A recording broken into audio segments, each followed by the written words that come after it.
First at 5. From the University of Florida's College of Journalism and Communications, you're watching WUFT News. This is WUFT's First at 5. I'm Megan Hartnett. And I'm Bianca Smith. We have a live team coverage of colder weather and how cities in our area are helping to keep neighbors warm. We begin with UF forecaster Daniela Rudolph tracking the falling temperatures. Take a look at those Wednesday morning temperatures. 35 here in Bronson, frosty, but look at this freezing temperatures here in Perry, Live Oak, and High Springs. So I really urge you to take just a moment this evening to really sift through your winter clothes and get a nice jacket out, because you're more than likely definitely going to want to need it if you are headed out to work. If you're staying with me for this evening, those temperatures are going to be dropping to around 46, so not as cold just yet, but it is still going to be a really chilly evening. Coming up, we do have those chilly mornings ahead. More rain is coming, and we do have a wetter and warmer weekend. The National Weather Service expects the temperatures to dip into the low 40s this evening, which means tonight, the Cold Night Shelter program will reopen to eligible Gainesville residents.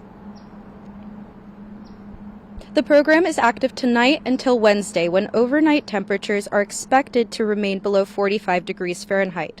The program has been activated twice already this month, and the service includes cold shelter, including a hot breakfast, a blanket, and a bed. According to the website, individuals should check in between the hours of 7:30 to 9:30 p.m. to be able to stay overnight. The program normally runs from November 1st to March 31st, and St. Francis House behind me typically will cater towards families, whereas Grace Marketplace caters towards individuals, but both shelters will be available tonight to provide a warm place to stay to anyone in need. Live in Gainesville, Loren, Miranda, WUFT News. Citrus County is also offering shelter from the cold starting tomorrow. The Citrus Cold Weather Shelter will be open Tuesday and Wednesday evening from 6 p.m. to 7 a.m. The shelter is located at the Nature Coast Church in Homosassa. Hot meals, warm sleeping areas, and showers will be available to those in need. Citrus County Transit is providing transportation to the shelter at no cost. We will have continuing coverage of the colder weather on WUFT.org. That's where you can find the latest weather forecast and details on cold weather shelter openings in our area, including how long shelters will be open and how warm it needs to be for them to close. Police are investigating the deadly shooting of a Lake City teen. It happened just before 4 a.m. Sunday morning. Police responded to Northwest Long Street after their gunshot detection system alerted them of a shooting. There, they found 19-year-old Nicholas Whitehead. He was taken to the hospital where he later died. If you have any information about this shooting, you are urged to call the Lake City Police Department. And right now, police in Gainesville are searching for the suspect in these surveillance pictures they say that vandalized the Chabad Jewish Center at the University of Florida. It's the latest incident of anti-Semitism in our area. WUFT's Jamie Goldman joins us live from where it happened. Jamie, you spoke with the co-founder of the UF Chabad Center, who has a message for those who are targeting them. Signs defaced in an act of hatred.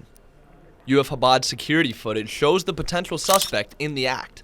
A sight UF Chabad co-founder Hani Goldman was shocked to see after Thanksgiving. This vandalism is done in order to sow fear in the heart of Jewish people. This act of hate is another in a string of hate crimes the University of Florida has seen since the Israel-Hamas conflict began. The Alpha Epsilon Pi fraternity had its I Stand With Israel banner slashed last month. Although these hate crimes have the Gainesville Jewish community hurting, Goldman believes in the strength of the community. We are going to have as many and even more programs and classes and places, events that you could attend so that you could connect, because one of the best antidotes to this fear and to this anger and to this violence is to come together. Jewish student Eli Zamak feels sadness. You have to see it coming a little bit, but you also just got to stay on your toes. It's scary, but yeah, I mean, as a student, a Jewish student, it can be overwhelming.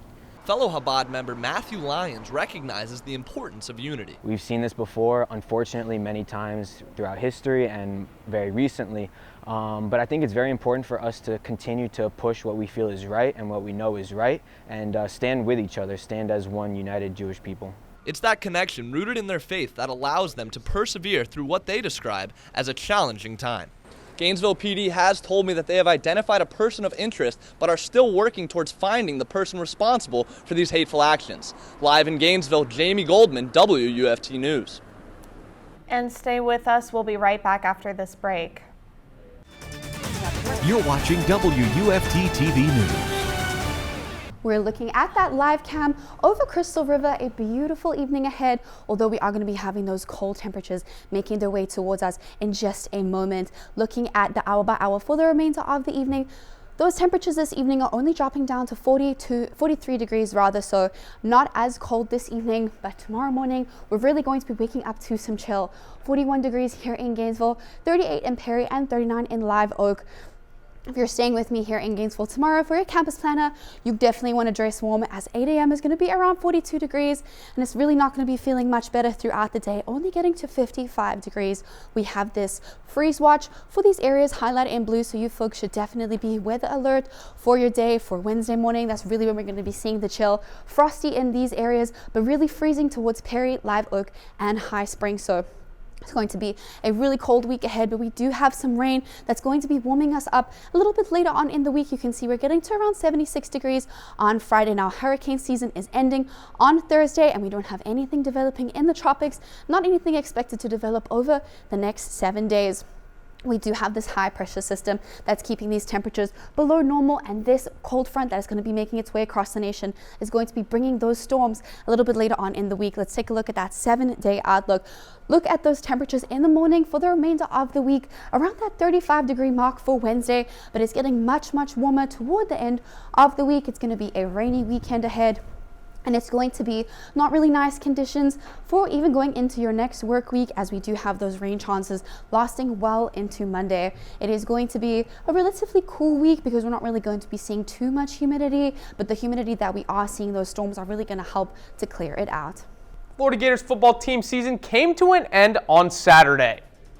Team fell to the Florida State Seminoles Saturday night, failing to get a bowl-clinching win. Stay tuned for highlights right after the break. You're watching WUFT-TV News. Florida Gators football team season came to an end Saturday. Billy Napier's squad fell to the Florida State Seminoles 24-15, and the loss clinched a third straight losing season for the Gators. In the first half, it looked as though the Gators could pull off the upset and ruin Florida State's playoff hopes. Montrell Johnson Jr. found the end zone in the second quarter, and a Trey Smack field goal and a safety from the Gators defense had the team ahead 12-0 with 5 minutes to go in the first half. Though it was all Seminoles from there. Florida State cut the lead to 12-7 at the end of the first half and would outscore the Gators 17-3 in the second half. Florida failed to earn its 6th win of the season, which would have made them bowl eligible. And for the Seminoles, they stay undefeated, and their hopes for the college football playoff remain alive. In his second year with the Gators, head coach Billy Napier finished 5-7 and now has an overall record of 11-14 with the program. After the game, Napier looked to next year and said the team will have more experience. We'll have a good nucleus of players coming back that have significant experience next year, whereas, evaluate the roster going into this year. I think that's important. I think look at the teams across the country that are having success. They have veteran football teams, right? They have a number of players that have been in the program for a number of years. We need to do that. One of college football's most coveted head coaching vacancies was filled today.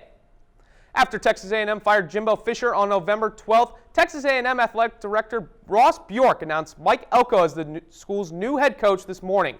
Elko returns to College Station after spending 2 seasons as head coach at Duke University. Elko served as the Aggies' defensive coordinator from 2018 to 2021, and he'll take over an Aggies team that finished 7-5 overall and 4-4 in the SEC. The high school football playoffs are winding down, and 4 area teams have made it to the state semifinals. Buchholz Bobcats advanced to the 4S state semifinals after a 37-17 win over Bartram Trail. Now, they'll match up with Lakeland at Citizens Field on Friday. Bobcats will face the defending 4S state champions in a highly anticipated matchup, and Buchholz will look to win its 2nd ever state championship. Defending 1 rural state champion Hawthorne Hornets are back in the state semifinals after beating Williston 34-16 on the road. They will now face Blountstown in the state semifinal and will have home field advantage. Hawthorne defeated Blountstown in the same situation last year, dominating the Tigers 28-0. In the 2S region, Bradford has made it to the state semifinals for the 2nd straight year. Last season, the Tornadoes came up short against Cocoa, but this year they'll face Pensacola Catholic with their home crowd supporting them. And finally, in the 3S region, Vanguard will have a matchup with Mayland on the road.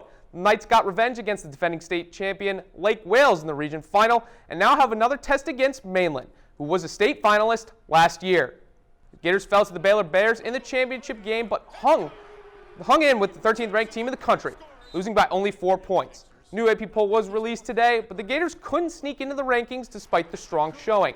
Todd Golden's squad, along with SEC Player of the Week Tyrese Samuel, will be back in action on Wednesday in the ACC-SEC Challenge when the Gators are on the road to face Wake Forest. Gators women's basketball team also had a successful Thanksgiving break, finishing 2-0 in the Baja Mar Pink Flamingo Championship. Despite a 5-1 start to the season, the Gators are also not in the rankings. They will also be on the road for the ACC-SEC Challenge, taking on the Georgia Tech Yellow Jackets at 5 p.m. on Wednesday. That's it for sports. I'm Bennett Solomon. Thanks, Bennett. And on this Cyber Monday, it just so happens that one of the new video games that might be on your child's wish list was designed right here in Gainesville. WUFT Jacob Sedesse spoke with the executives of a local studio about their roots in the city and got a preview of their latest release. Jacob, tell us all about it. That's right, I'm happy I could bring the fun today, and this story had me in gamer heaven. Gamers like myself around the world best know Grove Street Games for work on the much-discussed remakes of the classic Grand Theft Auto games, but you may not know their studios are based in Gainesville. I got to go to their offices and spend some time playing their latest game. Take a look. It's easy, haven't you ever seen a movie? Or played a game? Meet Grove Street Games, where Gainesville runs deep, down to the name. Their previous office location was literally on Grove Street downtown on 2nd Street, and there's also the tie-in with the GTA games with San Andreas. There's the Grove Street. That franchise plays a big part of the company's story too. It's perhaps how most gamers heard the name. On Grove Street.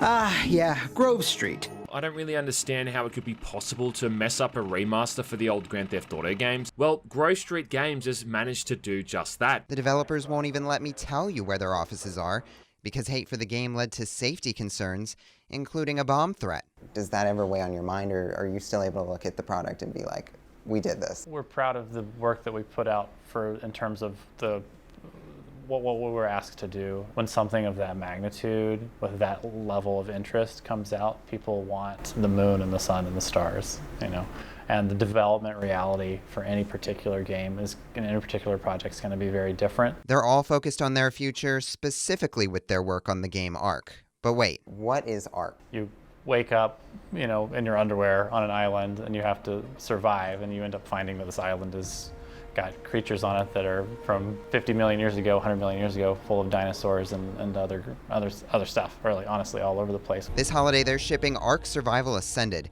a powered-up version of the original game for the newest systems. The graphics dazzled me. Yeah. But they say the sequel's even more beautiful. And did I mention it stars Vin Diesel? Is there anything you can say about Ark 2? Or?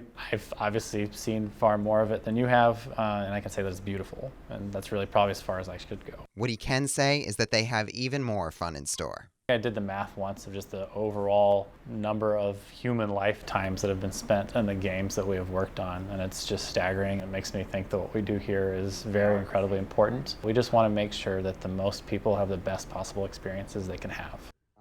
And Ark Survival Ascended is out now if you have a Windows computer or an Xbox Series X or S, and it'll be coming to PlayStation 5 soon. I'll have an extended cut of the interview with more about their games and their history on WUFT.org. In the studio, Jacob Sedesse, WUFT News. Thank you, Jacob. And before we go, let's get one last check on the weather. Daniela. Thank you, ladies. Well, we do have this high pressure system overhead that is going to be keeping these temperatures below normal. Now keep in mind that we are going to be waking up to freezing temperatures on Wednesday morning. This high pressure system is really going to be keeping it there for the next few days. We have this cold front that's going to be sweeping its way across the country. One last look at that 7-day outlook. There we can see those cold temperatures are staying with us until we have a cloudy and rainy weekend. All right, thanks, Daniela. BBC World News is next, and PBS Hour is coming up at 7. But your Florida news is always on WUFT.org. Have a good night.